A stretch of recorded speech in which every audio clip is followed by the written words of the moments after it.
Alrighty, welcome back to the Gears 5 map editor guide.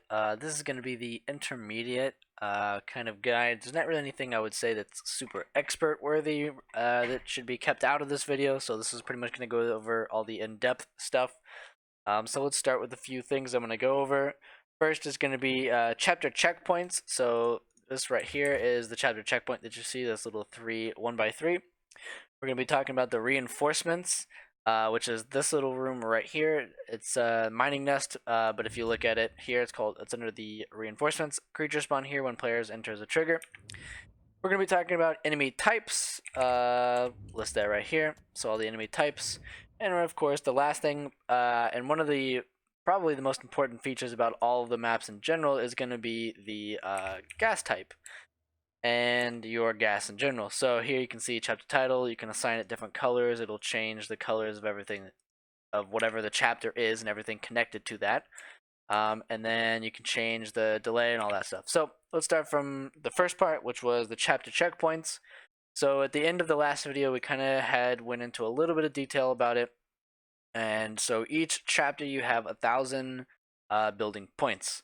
So with that being the case, you have to limit what you can build and your level ideas into 1,000. Or if you have a very large idea, considering that you have an entire massive grid to go with, you just need to split it up into small sections intermittently with adding these little chapter checkpoints. So the way they work, we'll go in game and I'll show you how that works in a minute. But essentially, when the player enters, you'll enter into a gas chamber, as you can see in the bottom right where the preview is. Then you'll enter a room right about here where you can easily add some pickups for your players. So let's go ahead and add a Lancer, and we'll go ahead and add some ammo as well. So within that room, somewhere in this square, in this grid of area, a Lancer and an ammo case will spawn. Generally, you'll add more if you're making a map that you're intending multiple players to be on. Or if you're making a solo run map, you don't have to add so much. Once they enter this square, it will initiate the next sequence. So it'll go ahead and finish loading up the rest of chapter 2, and it will go ahead and start to open the gates. As long as players don't enter into this area, all three of these areas, I believe time is paused. With the exception of this one, it is temporarily paused until the doors open and the player is allowed to leave. But if the players are in this area, for sure, the time is paused once the doors are closed and they're resupplying or whatever you have going on in that area. So next, let's go ahead and discuss the reinforcements, which is the little room that I was talking about earlier, right here, where you spawn enemies. So the way this room works is it's just an enemy spawner. So we'll go ahead and click it. It gives you this option to add a new enemy. Like I said before, we're sticking with the game's default 5 for the first part. So we have the default 5 to choose from. So let's say we want some more juvies to spawn in this area. We want 3 more to spawn. We have the option of choosing from those 3 to all 3 of them to be aggressive or defensive. If you want both, you simply just add another one and you change it up and you change it to aggressive and you change those to defensive or whatever. So if you want different enemies, you just choose those and we'll move on. So let's say we don't want the player to have to enter this tiny little room. We'll go ahead and preview that and I'll show you what that looks like. So chances are a player is not going to walk into that room because, well, they can quite clearly see that it goes nowhere. So they're probably going to go this way and completely ignore this whole side. So how do we fix it so that the enemies who spawn here spawn when a player enters any of these areas? Well, if you're looking at it closely, when you hover over it, let's fix that real quick. Hover over it, it says hit C. Or on Xbox or PlayStation, I'm not sure what it is, it changes on console. So we'll hit C, and that'll allow you to change the marker. This is the trigger, set trigger. So we want these guys to spawn right when they enter this room here. So you'll see that when I hover over here, it now shows the yellow marker over that room. That means when the player enters this room, these 6 guys will spawn and go ahead and chase down the player. 3 of them will be defensive and 3 of them will be aggressive. So with that being the case, we're going to go ahead and add a portal right here. So these are the reinforcement walls that you can choose from. I didn't quite go over all of them in the beginner's guide because it wasn't necessarily important. But you do have the option of, instead of being a door that a player can open or close, you can also give them cover. You can see on the bottom right, the cover does change depending on which door you're choosing. So with that being the case, we're going to go ahead and we'll give them that one. That gives them a double little cover there, as you can see in the preview on the bottom left of it. It's got a double little door there. It'll be perfect. So once the player's into this area, they'll go ahead and pick up their guns once they've passed through this area. From earlier, there's still only the 4 little juvies that have spawned over here. So now we've entered into Chapter 2. Chapter 2, generally you want the game to be probably a little bit harder. So with that being the case, we need to choose new enemies that are not going to be so easy for the players. So let's go ahead and set that. So down here at the bottom left, it says Select Chapter Enemies. You go ahead and hit that. You click on which enemy that you want to trade for. So we're going to get rid of the juvies, and we're going to replace them with, let's say, the popper. So that's the juvies that try to run into you with frag grenades attached to them. We're also going to replace the DBs, or the infected DBs.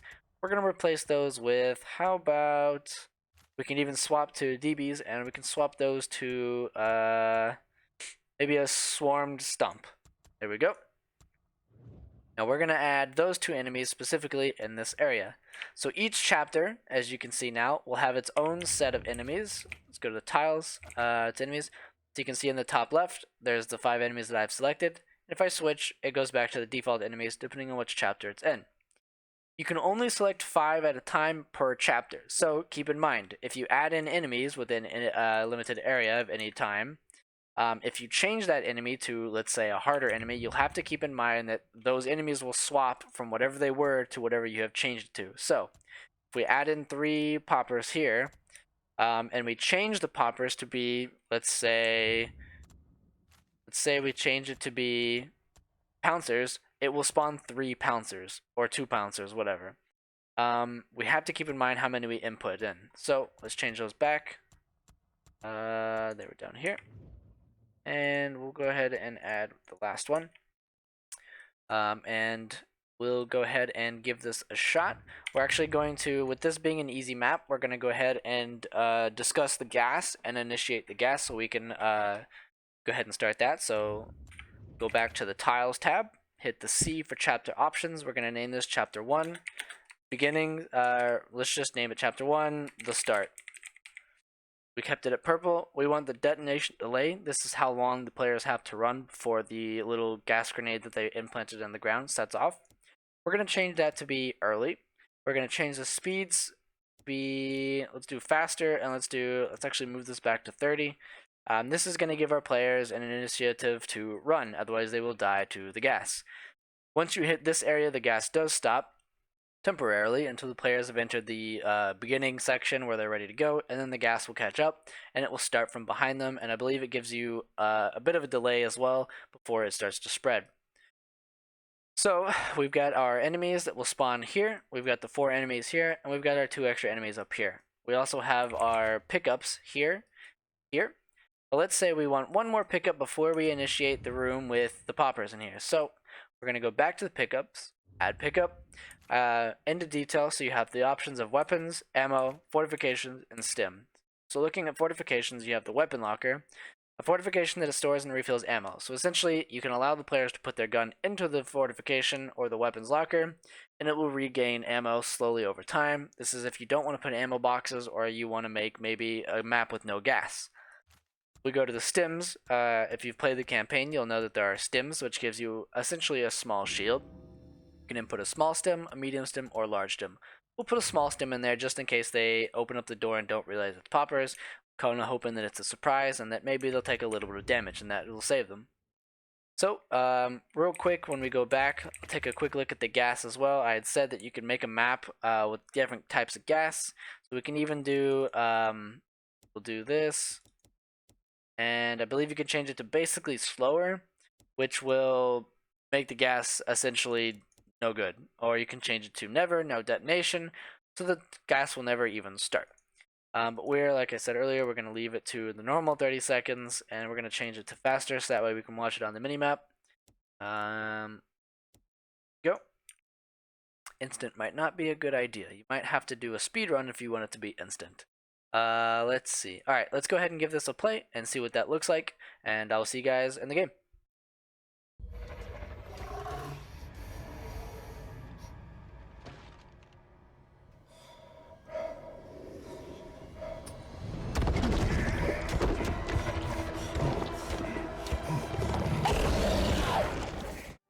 Alrighty. So we've entered our map here. Let's go ahead and get started. Get to the initial animation.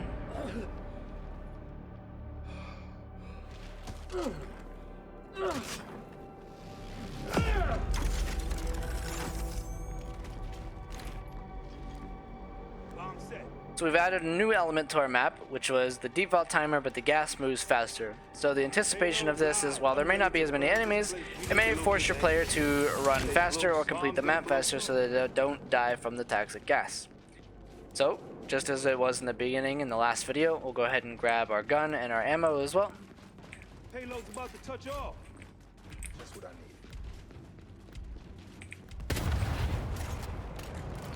As you can see in the bottom of the map, it's going to be moving a little bit faster there.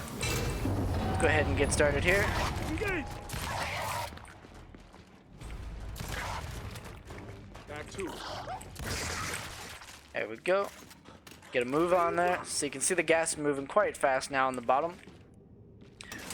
Alright, so here's the next area. So I've changed up the map just a tiny bit so we have a little variation in our gameplay to show off a little bit of the different rooms. Hit our next corner. We've entered the large area. Now, once we enter this area, the enemies over there are supposed to have spawned. Let's go ahead and take a quick step in. As you can see, they have spawned. 3 of them will be aggressive and 3 of them will be defensive. Eyes on the safe room. As you can see, these 3 defensive ones are sitting back.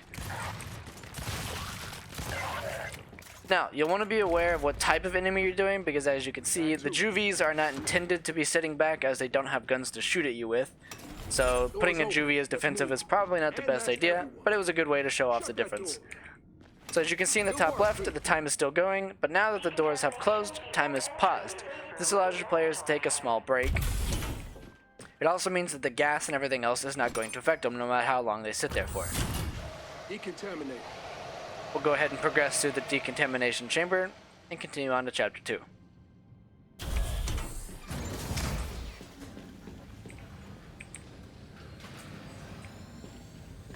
So, every checkpoint will pretty much be like this. It'll start off pretty dark, and then it'll eventually turn into lights so that way you can see what's going on. Now, we know for a fact that we put in a lantern here, so let's go ahead and grab that.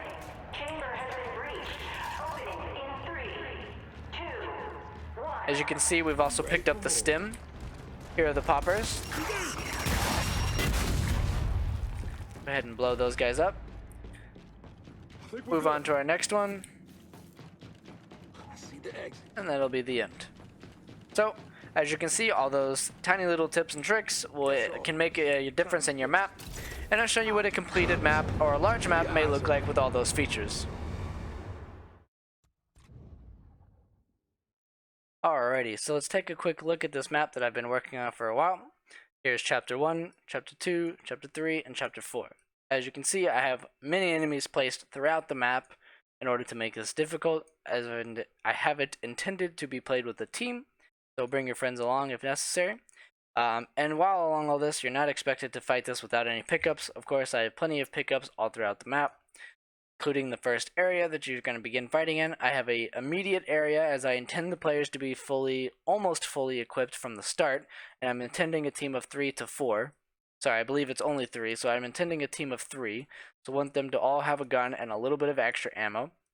They'll have to decide who gets the extra ammo. They also have, once they've entered into the first large area, they'll have to fight multiple enemies at once, which will also push up and push into here if they choose to make a withstand here.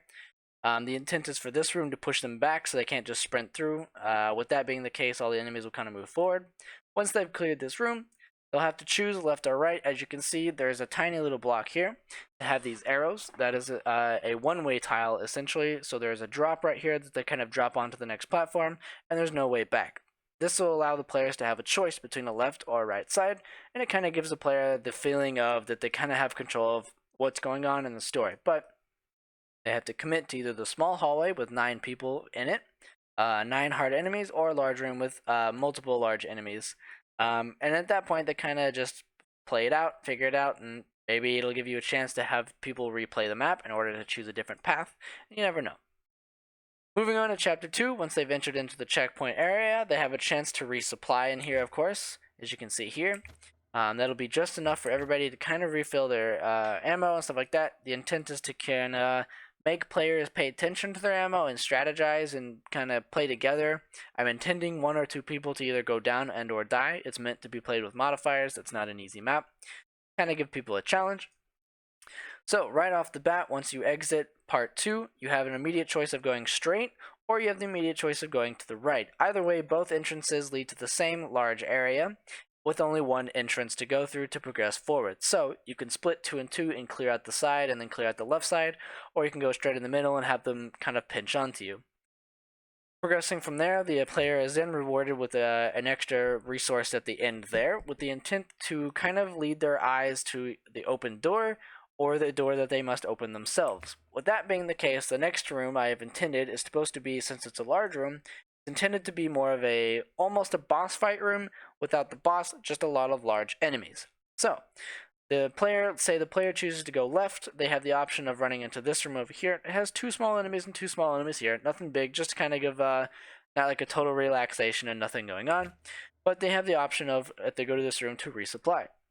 The intent of this is to give the players enough ammo and stuff like that in order to deal with the following room up ahead, or if they choose to, they can choose the shorter route and going straight to the exit, but they'll have less resources to deal with the enemies in this room. I have this room right here, the reinforcements, as we've discussed earlier, set to go off once they reach this square. Now, the only reason that would really affect the players is if they choose to sit around and look for the loot that spawns in this area. With that being the case, these enemies will spawn out and move over towards them. Moving on to Chapter 3. The moment that they come out, they have 2 reinforcement rooms on the side. The 8 people over here will spawn in as soon as they enter into the first part of this room. Then 5 down here will spawn as soon as they hit this part of the room. Progressing through the door, they'll have the next small hallway to fight through. It looks like this is a dead end, but it's actually a ladder right here. That's indication of a ladder. So this is a 2-way path. This allows, I think I have 1 heavy enemy here, and then the rest are kind of small people. They'll pass through here, go through here. Once they hit this room, this will spawn these 5 enemies, giving them their second challenge of the room.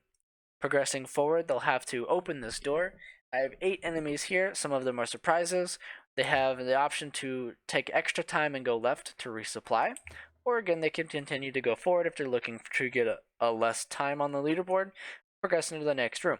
This next room looks like it's quite easy, but these are all large enemies, with some harder enemies sitting on the sides and some easier enemies to initiate the fight over here. Once the fight begins, it will draw the 3 large enemies and the 3 medium enemies all towards them, giving the player enough time to deal with these 3, while having the challenge of all 3 of these slowly starting to clump up. So, if they don't deal with these will eventually all get together and probably cause issues for the player. Moving on, these little 8 down here do not spawn until the player has hit the midpoint of the room. Now, the player could very easily go outside and not initiate this, but the intent is that the players will go through the center of the map in order to reach the gate the fastest. I may even add in a pickup here in order to lure them into the center. Moving on to Chapter 4, once the players have entered Chapter 4, I have intended this spot to no longer be large open boss room fights, kind of like these 2 here.